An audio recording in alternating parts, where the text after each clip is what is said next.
G'day and welcome back to The Great Cricketer. I'm sorry I wasn't here yesterday because I thought I was going to die. You know what I needed? I needed insurance, and luckily, this show is brought to you by ASKTGC, India's leading digital insurance company. Pezzy, mate, fucking great job holding down the fort. I'm sorry that I left you alone. No problem. Mate, I thought that my life was going to end. Yeah. I was in fucking bits. We're a team. And pieces. We're a team. I barely made it to the microphone myself. Oh, man. But it was different because, you know, we have different lifestyles. Look, we both gave it a pretty big nudge on Scott Boland's day. I mean, one of my memories is, because there's a few media types. A couple of media types. What do you do, media type? A couple of media types we all think were really important. Not at all. But I do remember you and I at one point, someone was trying to leave. He's a TV media identity. Yeah. And we were draped over him. Telling him that we were going to kill his podcast, and then as he left, we were just chanting "kill, kill, kill." So I hope he still talks to us. But yeah, I had to get home before you, so I had a little bit of an advantage in terms of being functional yesterday, which I barely was. But thanks to everyone who supported me and sledged me. That's just what happens. But we analysed the day at the business. Yeah, that's right. You know, the venture did. That's right, I tried to channel you. Yeah. Anyway, I'm glad we're back. Can we touch? Yeah, let's touch. Yeah. Sanitize me. All right. Please stop rubbing me under the table. Mate, you know what, though? It's not every day that you beat England like that. It's every week. So when it happens, every couple of years, every sort of 7 to 8 days. So you got to celebrate it. So fuck, I hope the last 2 tests get canned because I can never do that again. Great to have you back. New Year's Eve tomorrow. Fuck me. All right. There's another game happening. Sixers versus India. Well, you know what? This is their chance to go 1-0 up in the series here. Place they've never won a series before. That's the main takeaway, and got themselves in a position here. They're in a good position. This is all pretty controlled, isn't it? Well, South Africa need. This is just how you if you're good, you win. Well, okay. South Africa, they're 94 for 4 overnight. They need 211 to win. The deck did enough yesterday morning when South Africa was bowling. Up and down. Bit up and down. Yeah. They need to get rid of Elgar and Bavuma, and they're good to go. And De Kock. Yeah, De Kock, I suppose. De Kock. He hits a ball nicely, but come on. Yeah. 211? 211 from here? 211 from here. They're 4 down. Come in, please. When the wicket's up and down, it's neither up nor down, it's up and down. The issue is 60% chance of thunderstorms. Okay. They're looking at Crick Buzz. Sean Pollock, he said he was looking outside. He had a look, and he's like, I can't really see anything. Now, to be fair, 24 hours before the actual event that we're talking about, but I trust Polly. I do. It usually comes from over there. He points in direction. That's good knowledge. Let's get into it. Grade terms, no, not really. I don't know. What would it be? Grade terms? Come on, boys, just turn up on time, pitch it up. Yeah. So, first one, he goes, India sets 305 for South Africa. So, bit going on with the deck in the morning. They didn't score runs very quickly, India. Yeah. They just needed to make enough, you know, but KL Rahul and Tupac scratched around a little bit, but then they're out. Jansen was hooping them. I just felt like this innings, he goes, was like, look, they get rolled for 174 India, but like, it's one of those third innings of Test cricket where, like, you need to basically loosely forage your way to a total. It's a forage total. And to do so loosely, you're foraging in the forest. You do so loosely. No one forages with discipline. It's kind of loose. And that's why punt was the standout. Fucking whacking them, one hand here and there. Doesn't really matter. He's the embodiment of the silliness of how good this team is. Or a third innings forage. There's no one better for a third innings loose just forage. Running down the wicket when it's kind of like they were 6 for 111 or 111 for 6 as is my want. Yeah. And it's like, I mean, at that point, they leading by 250, I suppose, at that point or something enough. like that. Yeah, 2, whatever the fuck. And he's still like running down the wicket. He's throwing balls over like wide extra cover or sort of wide mid off. And then the way he gets out, he just runs down and kind of just chips that one up in the air. I don't want that. He's good. But like in a game where like the teams are going at sort of 2.5, maybe 3 over at best, and he's still going at striking him at 100. I thought Kohli played some good shots. Puji played some good shots. Rahane played some good shots. We're talking about Kohli nicking a half volley again, cover driving both games. Yeah, but I mean, first innings wasn't a half volley, but I guess we are. He still looks good, man. I'm all there. I'm all in. Kohli. He's gonna kill us in September. Honestly, He's gonna kill us. Puji hits a back foot punch. Does anyone call him that? Yeah. And you can hear Kohli go, "Yes, boy." Yeah. He loves Shot that. boy. He loves that. Yeah.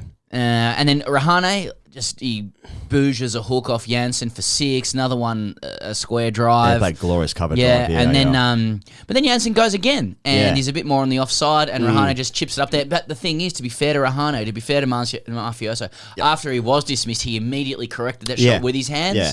And so the selectors will note that. Yeah, that's right. So he can do it. As with all cricketers, you know, when you get out, you just start actually training immediately start correcting stuff even though you have to walk off the field. That's right.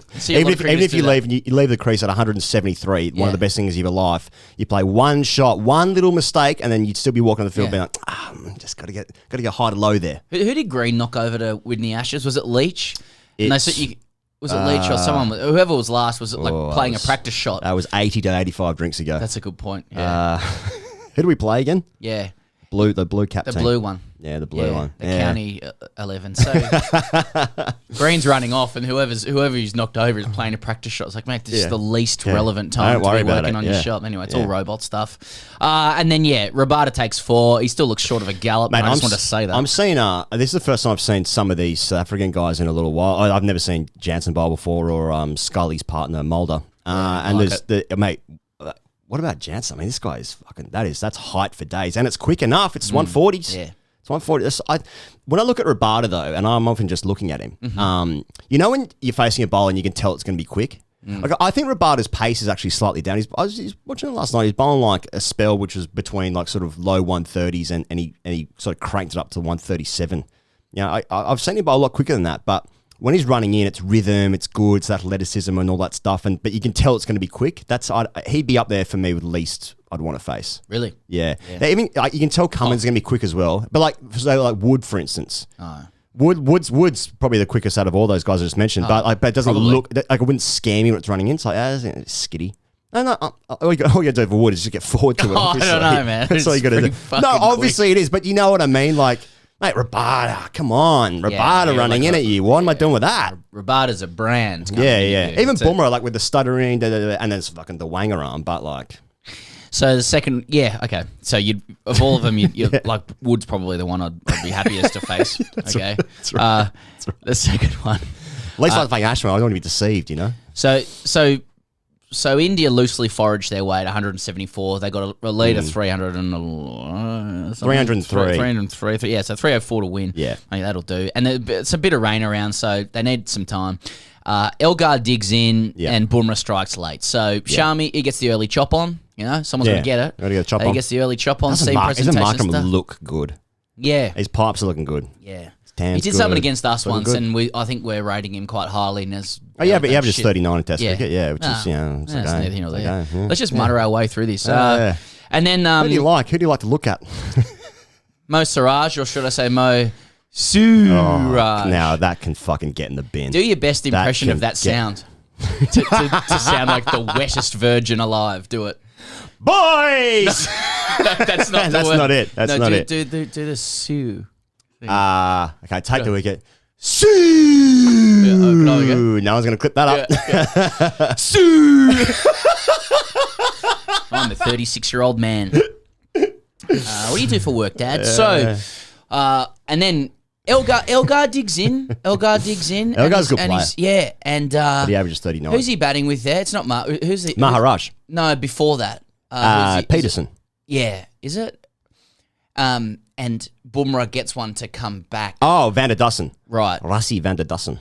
Bumrah gets one to come back from cover. Now, two things to say about this. Yeah.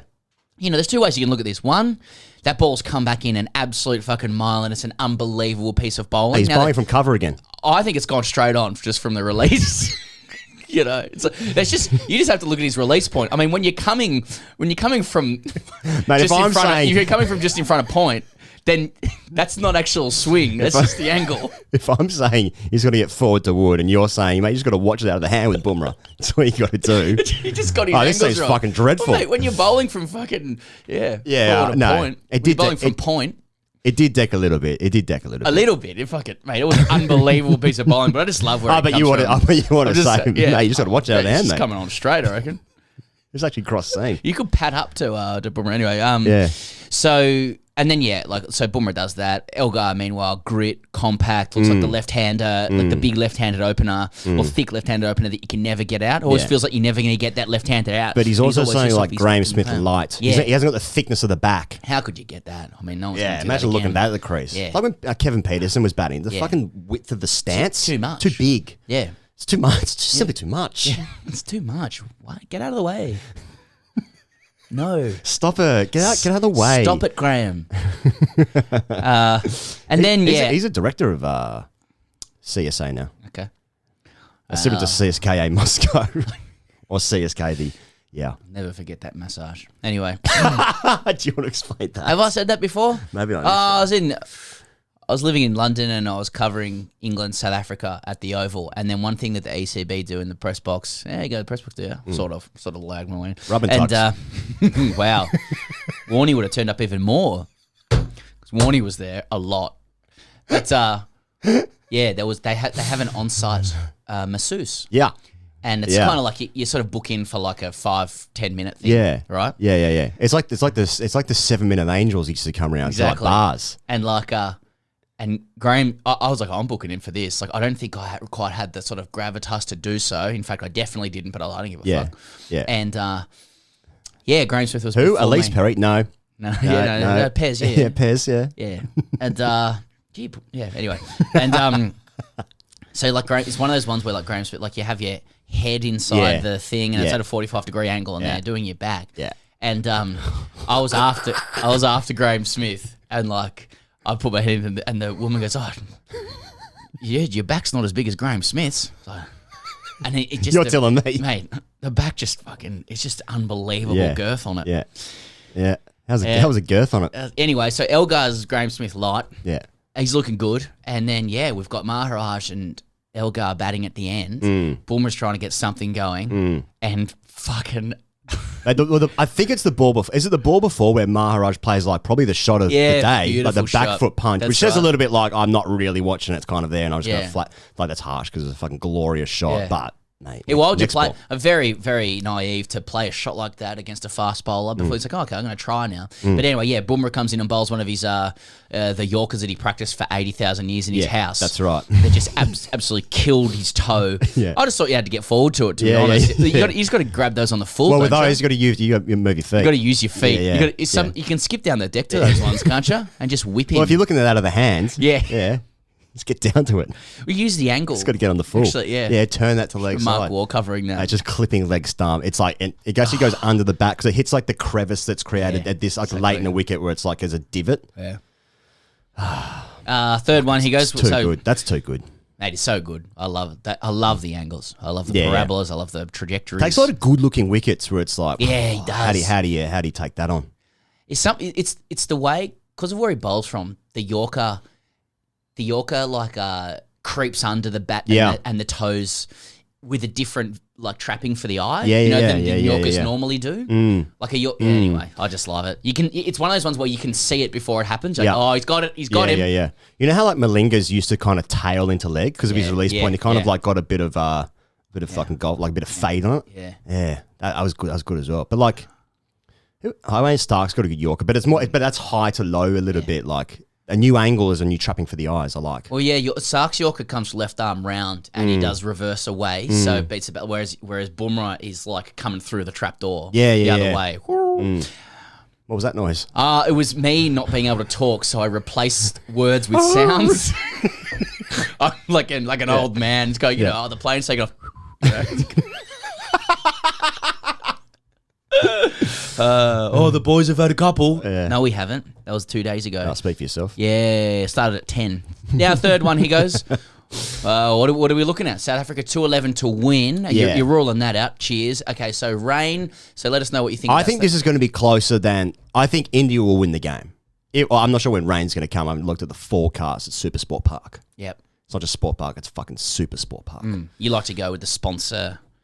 Yeah. Oh, yeah. You wouldn't say Centurion. That's failing. That's failing the sponsors. Yes, that's right. Commercial obligations. And commercial obligations. Yes. And it is the commercial partners that actually fund the game. Yes. It's like how St James's Park in Newcastle was actually called Sports Direct. And that's what you like to call it. Yeah. The I don't say Lang Park. I say Suncorp. Yeah, that's right. A lot of people understand that.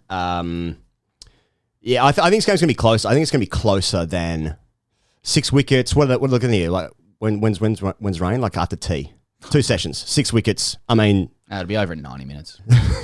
It's one of those ones. The wicket's not that bad. Oh, it is in the morning. He's a bloke who knows what he's talking about. I just wanted to see what it feels like to speak really feels smugly. Good, eh? Yeah. I'd be done in 90 minutes, mate. Absolute confidence. Yeah. All right, hashtag AskTGC. So are you saying absolute no chance South Africa? No, I mean I'm for entertainment purposes. Okay. I mean, there's something in the air. Okay, well that's a good reason. Yeah. From your vantage point in South Yarra when the internet works. Exactly. Yeah. Internet was fucking down for about 2 hours. Some storms about. Couldn't get me Uber Eats. couldn't have another bite. I think we're doing this well. I think India will march to victory. It's just a matter of getting the guys early. I mean, once they get into... I can see a little partnership, then the Lord comes on and he goes, oh, well, that's what he does. So, you're going to see a little twist and can they hold out for rain and stuff like that. We're ruling out like them chasing 211, another 211 runs on the last day. I'm not ruling that out. Wow. Okay. Hashtag AskTGC, and it is thanks to our dear friends at ACO, who I believe we still have a partnership with. Anshuman Sinha, right, Sin? AskTGC, boys. What does he say? You guys mentioned in one of your pods that the Oz fast bowlers aren't allowed to bench. Why is that? Now, I can answer that, all right? There's 2 ways you can look at this. One, and this is what they want you to think, that it's a sports science intervention, that, the development of hypertrophy around the chest actually invites injuries to the back. It carries too much heaviness. It doesn't necessarily assist the plyometric explosion. When you're doing chest. Bench press, you're actually activating your anterior delts. And so like you want flexibility in the shoulders. Exactly. Like pace bowling especially is glute strength and flexibility. Exactly. So actually developing those muscles in a hypertrophy sense is no benefit. Hey, it looks fucking good. Yeah. But no good functionally. Yeah. So that's one way you can look at it. Yeah, you can look at it that way if you want. And I was mentioning this on the show yesterday. He goes, oh, you're busy. Yeah, I had some stuff on. Some emails. I had some emails yesterday, mate. A bit of tension between these two. I noticed a bit of unrest. Yeah. Did you? Okay. I noticed that we had 1,000 drinks. Yeah. I remember that. Crawled to the mic. I was glad I didn't do it under the desk. Yeah. The other way you could look at it is because I was saying that, like, if India wants to inflict further psychological damage on Australia, then they then start developing some chests. Because bench press is really that's the signifier, the signal of masculinity. That's right. In Australia. Anytime you go to a gym, you see a guy doing bench, he's signifying masculinity. It's a masculinity signifier. Yeah. Right. And we when you go to the gym, what are you doing today? I'm doing masculinity. Yeah. Masculine. I'm signifying my masculinity. Yeah.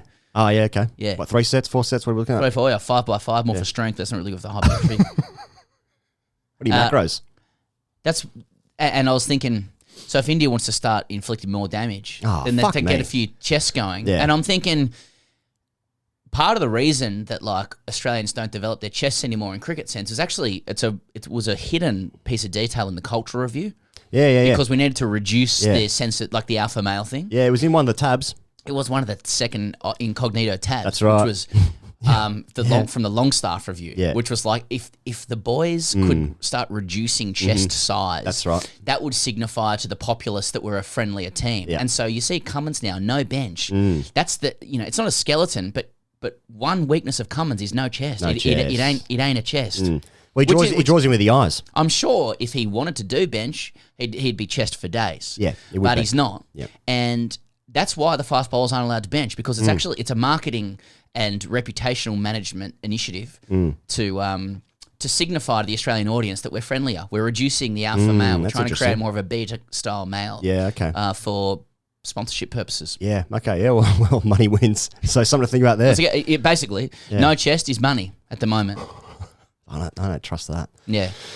Thanks, as ever, guys, for tuning in. We'll be back tomorrow. We'll be back this afternoon, in fact. And also, Patreon, hashtag RCC Fridays out tomorrow as well. Hopefully by then we can both speak and stay alive. See you next time. Cheers.